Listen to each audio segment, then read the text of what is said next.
Hello guys, welcome back to my channel. പുതിയൊരു വീഡിയോയിലേക്ക് എല്ലാവർക്കും സ്വാഗതം. മല്ലു ഫാമിലിത്തെ സുജനും അതുൽ ബ്ലോഗ്സിലെ അതുലും തമ്മിൽ അങ്ങോട്ടും ഇങ്ങോട്ടും സോഷ്യൽ മീഡിയയിൽ ഫൈറ്റ് നടക്കുന്ന കാര്യം എല്ലാവർക്കും അറിയാലോ. ഞാനൊരു വീഡിയോ ചെയ്തിട്ടുണ്ടായിരുന്നു. ഇപ്പൊ ഞാൻ ഈ വീഡിയോ ചെയ്യാനുള്ള മെയിൻ റീസൺ എന്താണെന്ന് വെച്ചിട്ടുണ്ടെങ്കിൽ, മല്ലു ഫാമിലിത്തെ സുജന്റെ വീഡിയോ എല്ലാവരും കണ്ടിട്ടുണ്ടാവും. അതിനുശേഷം അതുൽ ബ്ലോഗ്സിലെ അതിന് റിപ്ലൈ ആയിട്ട് ഒരു വീഡിയോ ചെയ്തിട്ടുണ്ട്. ഭയങ്കര ലെങ്തി ആയിട്ടുള്ള ഒരു വീഡിയോ ആണ്. എനിക്ക് തോന്നുന്നത് ഏകദേശം 44 മിനിറ്റോളം ഉണ്ട്, 3/4 മണിക്കൂറോളം നീണ്ടു നിൽക്കുന്ന ലെങ്തി ആയിട്ടുള്ള ഒരു വീഡിയോ ആണ്. ആ വീഡിയോയിൽ സുജൻ പറഞ്ഞിട്ടുള്ള ഓരോ വേർഡ്സിനും, ഈച്ച് ആൻഡ് എവറി വേർഡ്സിനാണ് അതുൽ വ്ളോഗ്സിൽ അതിൽ മറുപടി കൊടുത്തുകൊണ്ടിരിക്കുന്നത്. സത്യം പറഞ്ഞിട്ടുണ്ടെങ്കിൽ അതിൽ റിയാക്ട് ചെയ്ത ആ വീഡിയോയിലത്തെ ഒരു വേർഡ്സും അതിൽ യൂസ് ചെയ്യുന്ന ഒരു വാക്കുകൾ പോലും ദഹിക്കുന്ന രീതിയിലുള്ളതായിരുന്നില്ല കേട്ടോ. അതിൽ ഫസ്റ്റ് തന്നെ സുജനെ തന്തയില്ലാത്തവരെ എന്ന് വിളിച്ചിട്ടാണ് തുടങ്ങുന്നത്. എന്തായാലും കാണാം. ഈ വീഡിയോയിൽ ഒരു തന്തയില്ലാത്തവനെ കുറിച്ചിട്ടാണ് ഞാൻ ഇന്ന് സംസാരിക്കാൻ പോകുന്നത്. ഡാഡി ഇല്ലായ്മ അവന്റെ ഒരു ഹരമാക്കിയാണ് അവൻ കൊണ്ട് നടക്കുന്നത്. ഇതുപോലത്തെ ഒരു കൽപ്പണം കെട്ട ബോധമില്ലാത്ത വേട്ടവാളെയും വിവരമില്ലാത്തവനെ കുറിച്ചാണ് ഞാൻ ഇന്ന് സംസാരിക്കാൻ പോകുന്നത്. അതുലെ, നീ ആദ്യം ഒരു കാര്യം മനസ്സിലാക്കണം. ഒരു കുട്ടിയും, ലോകത്തുള്ള ഒരു കുട്ടിയും തന്തയില്ലാത്തതായിട്ട് ജനിക്കുന്നില്ല. തന്തയില്ലാത്ത ഒരു കുട്ടിക്ക് ജനിക്കാൻ പറ്റില്ല. ഒരു ബീജദാതാവ് എന്നൊരാളുണ്ടാവും.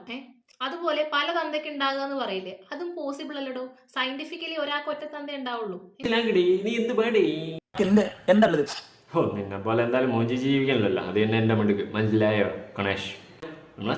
എടാ, ഞാൻ നഹിഹേ, നീ അത്രക്കാരനായിരിക്കും. ഞാൻ നഹിഹേ, ഞാൻ അങ്ങനെ നിന്ന് തരത്തില്ല നിനക്ക്. പക്ഷേ എന്നെ അത് ചെയ്തെന്നവൻ നാണമില്ലടാ നിനക്കെന്ന് പറയാം. മുളച്ചം എന്തുവാടാ നീ ഈ പരിപാടിയൊക്കെ ചെയ്താണോ പാലക്കാട് കിടക്കുന്നത്? തോന്നി എനിക്ക് അപ്പോഴാ 20 വർഷം കണ്ടപ്പോഴേ തോന്നി നീ ഇമാതിരി പരിപാടിയാണ് ചെയ്യുന്നതെന്ന്. ഇപ്പം മനസ്സിലായി അത് തന്നെയാണ് നിലം പരിപാടിയാണ്. മറ്റുള്ളവന് പോയിട്ട് കൊടുക്കുക കൊള്ളാം. വിഹിതത്തിലൊന്നും കൊണ്ടിടാതെ ഞാൻ ഇങ്ങനെ ജീവിച്ച് പോട്ടേ, എന്നെ പിടിച്ച് നിന്റെ തന്താക്കണം. എടാ, നിനക്ക് ഇത്ര സംശയം ഇടേ നിന്റെ വീട്ടിലുള്ളവരെയൊക്കെ? എടാ, എന്നെ പിടിച്ച് എന്തിനാ നിന്റെ തന്താക്കിയത്? നഹിഹേ, ഞാൻ അത്ര കാര്യം നഹിഹേ.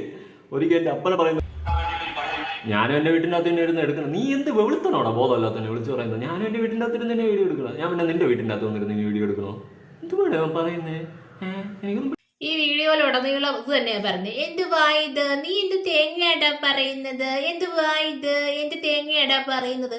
ഇത് തന്നെയാണ് അതുല്യം ചേട്ടൻ റിപ്പീറ്റ് ചെയ്ത് പറഞ്ഞുകൊണ്ടിരിക്കുന്നത്. എൻ്റെ അതുലെ, നീ നിന്റെ ആ വീഡിയോ, ലെങ്ത് ഉള്ള ആ വീഡിയോ നീ തന്നെ ഒന്ന് ഇരുത്തി കണ്ടു നോക്ക്. നിനക്ക് തന്നെ മനസ്സിലാവും നീ അതിനകത്തൊരു തേങ്ങയും പറയുന്നില്ല എന്ന്.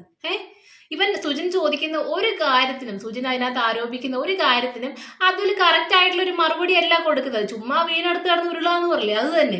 നീ എന്തുവായി പറയുന്നത്, നീ എന്ത് തേങ്ങയായി പറയുന്നത്, ഇത് തന്നെയാണ് അതിൽ കണ്ടിന്യൂസ് ആയിട്ട് പറഞ്ഞുകൊണ്ടിരിക്കുന്നത്. അപ്പൊ ബാക്കി കൂടെ കേൾക്കാം. പിന്നെ എനിക്ക് ഭ്രാന്തല്ലേ അങ്ങോട്ട് കെട്ടിയെടുത്ത് എഴുന്നള്ളി കൊണ്ടുവരാൻ. നിനക്ക് ബോധമില്ല. ഇവിടെ നിന്ന് ഞാൻ ഇനി വണ്ടി കൂലിയും കൊടുത്ത് ഞാൻ വരണോ? എന്തുവാ നിനക്ക് അത്രയ്ക്ക് ഇതുണ്ടെങ്കിൽ നീ ഇങ്ങോട്ട് വാ, ഞാൻ ഇവിടെ കാണാം. ഇതൊരുമാതിരി ഭീരുക്കളുടെ ലക്ഷണമാണെന്ന് എനിക്ക് തോന്നുന്നത്. കാരണം നമ്മൾ പ്രത്യേകിച്ച് ഈ ആണുങ്ങളൊക്കെ അങ്ങോട്ടും ഇങ്ങോട്ടും വെല്ലുവിളിച്ചിട്ടുണ്ടെങ്കിൽ, ഒരാണ് മറ്റൊരാണിനോട് വെല്ലുവിളിക്കുകയാണ്, നീ ധൈര്യം ഉണ്ടെങ്കിൽ എൻ്റെ സ്ഥലത്തേക്ക് വാ എന്ന് പറയുന്ന സമയത്ത് ധൈര്യമുള്ള ഒരുത്തനാണ് ഓപ്പോസിറ്റ് നിൽക്കുന്നെങ്കിൽ അവിടെ ചെല്ലുകയല്ലേ ചെയ്യാം, എന്നിട്ട് അവിടെ പോയി വീഡിയോ എടുക്കണം. അതല്ലേ ആണത്തം. അല്ലാതെ എൻ്റെ കയ്യിൽ വണ്ടിക്കൂലിക്ക് പൈസ ഇല്ല, ഞാൻ എന്തിനാ വണ്ടിക്കൂലി ചെലവാക്കി അങ്ങോട്ട് വരുന്നേ, നീ വേണമെങ്കിൽ ഇങ്ങോട്ട് വാടാ എന്ന് വിളിക്കുന്നതാണോ ആണത്തം? ഒരിക്കലുമല്ല. പണ്ട് നമ്മുടെ ഒലീവിയ വിഷയത്തിൽ കേസും സ്ട്രൈക്കൊക്കെ വന്ന സമയത്ത് അങ്ങോട്ട് പോയി വണ്ടിക്കൂലി മുടക്കി പത്തനംതിട്ട അടൂര് വരെ പോയി. അന്ന് പോയപ്പം വായുവിലൂടെ ഫ്രീ ആയിട്ട് പറന്നൊന്നും അല്ല അതുല്യൻ ചേട്ടൻ പോയത്, വണ്ടിക്കൂലി മുടക്കിയിട്ട് തന്നെയാ പോയത്. പെട്രോളൊക്കെ കാശ് കൊടുത്ത് അടിച്ചിട്ട് തന്നെയാ പോയത്, അല്ലയോ? ഇപ്പൊ അവന് കാശില്ല, വണ്ടിക്കൂലി മുടക്കി വെറുതെ എന്തിനാ ഞാൻ അങ്ങോട്ട് വരുന്നല്ലേ? എടാ, ധൈര്യം ഉണ്ടെങ്കിൽ പോയി മുട്ടടാ, നേരിട്ട് മുട്ടിയിട്ട് വാ. എന്നിട്ട് അവിടെ പോയി സുജന നേരിട്ട് കണ്ട് സംസാരിച്ച് അവിടെ നിന്ന് നീ വീഡിയോ എടുക്കണം. അതാണ് മിടുക്ക്, അല്ലേ? നീ നാവാട്ടം കൊണ്ടല്ല, നീ ഉടായ്പിലൂടെയാണ് നാട്ടുകാരെ പറ്റിച്ചാണ് നീ ഇതുവരെ എത്തിയത്. അങ്ങനെ അങ്ങനെയാണ് പറയണത്. എടാ, നമ്മളൊക്കെ ഒറ്റയ്ക്ക് വഴിവെട്ടി വന്നവരാ. അല്ലാണ്ട് വീട്ടിലുള്ള എല്ലാവരെയും പിടിച്ചിരുത്തി വീഡിയോയും ചെയ്ത് അവരെ എല്ലാവരെയും കൊണ്ട് അഭിനയിപ്പിച്ച് അതിൻ്റെ ഇടയിൽ കുറെ ഓഡിയൻസിന്റെ സ്നേഹവും ഒക്കെ പിടിച്ചു വെച്ചിട്ട് അവരെ പറ്റിക്കുന്ന രീതിയിൽ കണ്ടന്റ് ഇട്ട് അങ്ങനെയൊന്നുമല്ല നമ്മൾ കയറി വന്നത്. ഇന്ന് എനിക്ക് 90K മുകളിൽ കുറച്ചുകൂടി സബ്ബുണ്ട്. അത് ജെന്യൂനായിട്ട് എന്നെ കണ്ടിഷ്ടപ്പെട്ട് എന്നെ സബ് ചെയ്ത് വന്നവർ. അതുൽ ഈ പറഞ്ഞ കാര്യത്തോട് കംപ്ലീറ്റ് ആയിട്ട് യോജിക്കാൻ പറ്റുന്നില്ല. ഈ വീഡിയോയിൽ ഉടനീളം അതുൽ കംപ്ലീറ്റ് ആയിട്ട് ഇത് തന്നെയാ പറഞ്ഞത്. സുജൻ പറ്റിച്ചു മൂഞ്ചിച്ചു ഇത് തന്നെയാണ് അതുൽ സുജനെ പറ്റി പറഞ്ഞുകൊണ്ടിരിക്കുന്നത്. സംഭവം സുജൻ കുറെ ഉടായ്പ പ്രമോഷനുകളും കാര്യങ്ങളൊക്കെ ചെയ്യുന്നുണ്ടെങ്കിൽ പോലും എന്താ പറയാ, ആരെയും പറ്റിച്ചോ മൂഞ്ചിച്ചോ എന്ന് വെച്ച് കഴിഞ്ഞാൽ എനിക്കറിയില്ല, ഒരു തെളിവുകളും ഇല്ല. ആർക്കെങ്കിലും തെളിവുകളുണ്ടോ? കുറെ ഉടായ്പ ഗെയിമിന്റെ ഒക്കെ പ്രൊമോഷനും കാര്യങ്ങളൊക്കെ ചെയ്യുന്നുണ്ട്, അല്ലാതെ സുജിൻ ഞങ്ങളെ ഇത്ര രൂപ പറ്റിച്ചു, ഞങ്ങളെ ഇന്ന കാര്യങ്ങളൊക്കെ പറഞ്ഞ് പറ്റിച്ചു, സുജിൻ ഞങ്ങളെ കയ്യിൽ ഇത്ര ലക്ഷം രൂപ തട്ടിയെടുത്തു എന്നൊക്കെ പറഞ്ഞ ആരെങ്കിലും മുന്നോട്ട് വന്നിട്ടുണ്ടോ? ഇല്ല. ഈ മല്ലു ഫാമിലി വീഡിയോ തുടങ്ങിയ സമയത്ത് എല്ലാവർക്കും അറിയാം, നല്ല രീതിയിൽ ഫാമിലി വ്ലോഗ് ചെയ്തുകൊണ്ടിരുന്ന ടീംസുകളാണ് അല്ലെ. അവരൊരുപാട് കാശുണ്ടാക്കി സ്വന്തം പെങ്ങളെ നല്ല രീതിയിൽ കെട്ടിച്ചു വിട്ടു. ഇപ്പൊ അമ്മേനെ നല്ല രീതിയിൽ നോക്കുന്നു, വീട് പണിയും കാര്യങ്ങളൊക്കെ നടന്നുകൊണ്ടിരിക്കുന്നു എന്നൊക്കെ അറിയുന്നു. അപ്പൊ അതൊക്കെ അവൻ ചെയ്യുന്ന നല്ല കാര്യങ്ങളല്ലേ, അല്ലാതെ അവൻ പറ്റിച്ചു മൂഞ്ചിച്ചു മാത്രമാണോ ജീവിക്കുന്നത്? നല്ല രീതിയിൽ അവൻ അവന്റേതായ കണ്ടന്റ് ഇട്ടിട്ടാണ് അവൻ ജീവിക്കുന്നത് അല്ലേ. അല്ലാതെ അവൻ ആരെയും പറ്റിച്ചു മൂഞ്ചിച്ചു എന്ന് പറഞ്ഞുകൊണ്ടിരിക്കുന്നതിൽ എന്ത് അർത്ഥമാണുള്ളത്?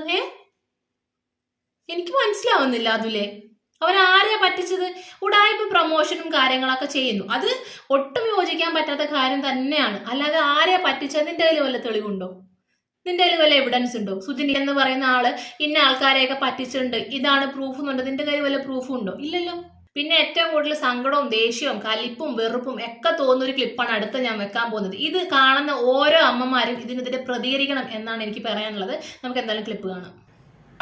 നിന്റെ അമ്മ ആദ്യം ആർക്കെങ്കിലും പാട് ഇതുപോലെ കൊടുത്തിട്ടുണ്ടോ നീ പോയി നോക്കണം. ചിലപ്പോൾ നാട്ടിൽ നീ അന്ന് പറഞ്ഞില്ല ഓട്ടോ സ്റ്റാൻഡൊക്കെ, അവിടെയൊക്കെ ചിലപ്പോൾ ആൾക്കാർക്ക് പോയിട്ട് ഇതുപോലെ പാട് കൊടുത്തിട്ടുണ്ടായിരിക്കും.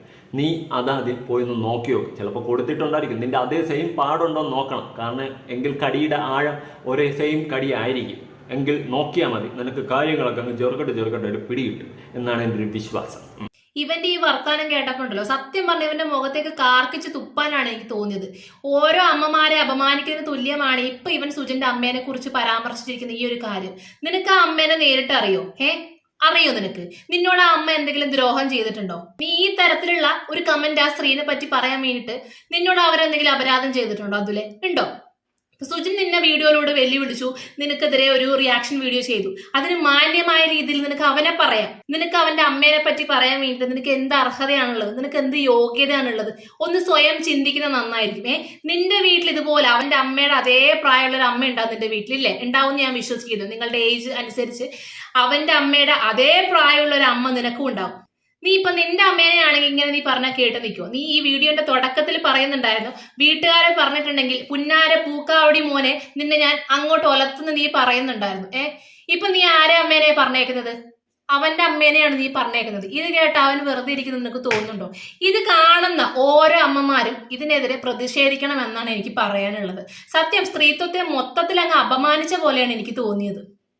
നിന്റെ വീട്ടിൽ അങ്ങനത്തെ സംഭവങ്ങൾ നടക്കുന്നുണ്ട് എന്ന് വിചാരിച്ച് മറ്റുള്ള ആൾക്കാരുടെ തലയിൽ അത് കെട്ടിവെക്കാൻ നോക്കരുത്.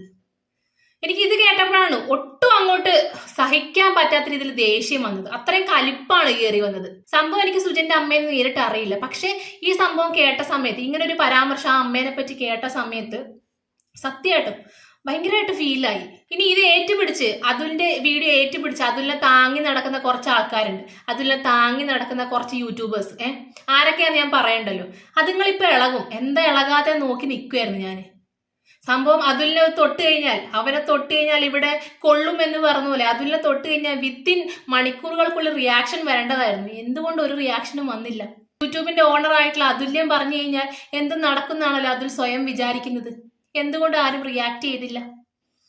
എനിക്ക് തോന്നുന്നു അവർക്കും മനസ്സിലായിട്ടുണ്ടാവും ഇത് സംഭവം കയ്യിൽ നിന്ന് പോയ കേസാണ്. വെറുതെ അതുലിനെ ന്യായീകരിച്ച് വെറുതെ അവരും കൂടി എയറിലാവാൻ നിൽക്കണ്ടെന്ന് വിചാരിച്ച് കാണുമായിരിക്കും അല്ലെ. സുജന നീ എന്ത് വേണമെങ്കിലും പറ. സുജൻ നിന്നെ ഇങ്ങോട്ട് പറഞ്ഞ സ്ഥിതിക്ക് നീ അങ്ങോട്ട് നല്ല വാക്കുകൊണ്ട് അടിപൊളിയായിട്ട് പ്രഹരിച്ചോ, ഒരു കുഴപ്പമില്ല. പക്ഷെ അമ്മേനെ തൊട്ട് കളിച്ചത് ഭയങ്കര ചീപ്പായി പോയി, ഭയങ്കര ചീപ്പ്. പിന്നെ ഇങ്ങനെയുള്ള കുറെ വീണെടുത്ത് കിടന്ന് ഉരുളാണ്. നീ എന്തുവാ ഈ പറയുന്നത്? നീ എന്ത് തേങ്ങയാടാ പറയുന്നത്?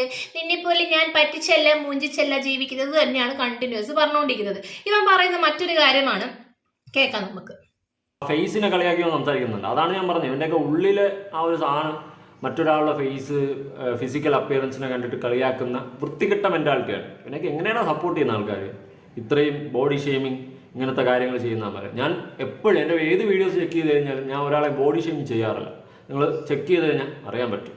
അയ്യോ, ബോഡി ഷെയ്മിങ് ചെയ്യുന്നില്ല, സമ്മതിച്ചു. നീ ബോഡി ഷെയ്മിങ് ചെയ്യുന്നില്ലായിരിക്കും, കാരണം സ്വന്തം ന്യൂനതകൾ നിനക്കും അറിയാം. നീ ബോഡി ഷെയ്മിങ് ചെയ്യുന്നില്ലായിരിക്കും. പക്ഷെ നിന്റെ ഓരോ വീഡിയോസും എക്സ്ട്രീം ലെവൽ കളിയാക്കലാണ്.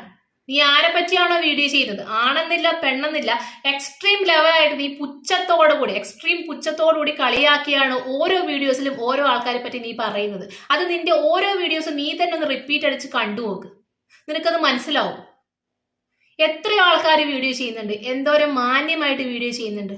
മനസ്സിലാക്കിയെങ്കിലും അഹങ്കാരം കുറച്ചൊന്ന് താഴോട്ട് ഇറങ്ങ്. കുറെ സബ്സ്ക്രൈബേഴ്സ് ഉണ്ട്, എന്നെ ഇഷ്ടപ്പെട്ടു വന്ന സബ്സ്ക്രൈബേഴ്സ് ആണ്. ആ സബ്സ്ക്രൈബേഴ്സിനോടെങ്കിലും കുറച്ച് നീതി പുലർത്ത്. നീ തന്നെ പറയുന്നുണ്ടായിരുന്നു നിന്റെ സബ്സ്ക്രൈബേഴ്സ് ഒക്കെ കുറച്ച് മാന്യതയുള്ളവരാണ്. എനിക്ക് തോന്നുന്നില്ല, ഇതൊക്കെ കണ്ട് ആസ്വദിച്ചിരിക്കണമെങ്കിൽ അത്ര മാന്യതയുള്ള ആൾക്കാരാണെന്ന് എനിക്ക് തോന്നുന്നില്ല. സീരിയസ്ലി എനിക്ക് തോന്നുന്നില്ല. എന്ത് തന്നെ ആയാലും അതില് നീ ഇപ്പൊ ഇങ്ങനെ ഒരു റിയാക്ഷൻ വീഡിയോ ഇട്ടു, നിനക്ക് മാന്യമായ രീതിയിൽ മറുപടി പറയാലോ. പിന്നെയും ഇതിലും സെയിം പുച്ഛം, കളിയാക്കൽ ഇങ്ങനെയുള്ള സാധനം തന്നെയാണ് പിന്നെയും വാരി വെതറിക്കൊണ്ടിരിക്കുന്നത്. സ്വയം ഒന്ന് മനസ്സിലാക്കി നന്നാവും. കുറച്ചെങ്കിലും മാന്യമായി സംസാരിക്കാൻ പഠിക്കാദ്യം. ഒരുപാട് ആൾക്കാർ, കുട്ടികളടക്കമുള്ള ആൾക്കാർ നിന്റെ വീഡിയോ കണ്ടിട്ടുണ്ടാവും. സുജൻ ഉടായ്പ കാര്യങ്ങളും ഒക്കെ ചെയ്യുന്നുണ്ട്, ഇല്ലാതൊന്നും ഞാൻ പറയുന്നില്ല. ഞാൻ ഒരുപാട് തവണ റിയാക്ട് ചെയ്തിട്ടുള്ളതാണ്. പക്ഷെ ഈ ഒരു വിഷയത്തിൽ 100% ന്യായം സുജിന്റെ ഭാഗത്ത് തന്നെയാണ്. സുജിൻ നിന്നെ തെറി വിളിച്ചിട്ടുണ്ടെങ്കിൽ നീ അത് ഡിസേർവ് ചെയ്യുന്നുണ്ട്, നീ അത് അർഹിക്കുന്നുണ്ട്. സുജിൻ തെറി വിളിച്ചു, പബ്ലിക് പ്ലാറ്റ്ഫോമിൽ തെറി വിളിച്ചു എന്ന് പറഞ്ഞതിനെ ന്യായീകരിക്കാൻ പറ്റുന്നില്ല. പക്ഷെ എങ്കിൽ പോലും ഓപ്പോസിറ്റ് നിൽക്കുന്ന വ്യക്തി, അതുൽ എന്ന വ്യക്തി ചെയ്ത പ്രവൃത്തി ന്യായീകരിക്കാൻ പറ്റുന്നതല്ല. അതുകൊണ്ട് സുജിൻ ചെയ്തതിൽ എനിക്ക് പ്രത്യേകിച്ച് തെറ്റൊന്നും എനിക്ക് തോന്നുന്നില്ല. അപ്പൊ ഇത്ര തന്നെ എനിക്ക് പറയാനുള്ളൂ ഈ വിഷയത്തിൽ. നിങ്ങളുടെ അഭിപ്രായങ്ങളും കമന്റുകളൊക്കെ താഴെ രേഖപ്പെടുത്തുക. ഈ വീഡിയോ ഇഷ്ടപ്പെട്ടിട്ടുണ്ടെങ്കിൽ ലൈക്ക് ചെയ്യുക, ഷെയർ ചെയ്യുക, സബ്സ്ക്രൈബ് ചെയ്യുക. അപ്പൊ അടുത്തൊരു വീഡിയോ കാണുന്നവരെ ബൈ.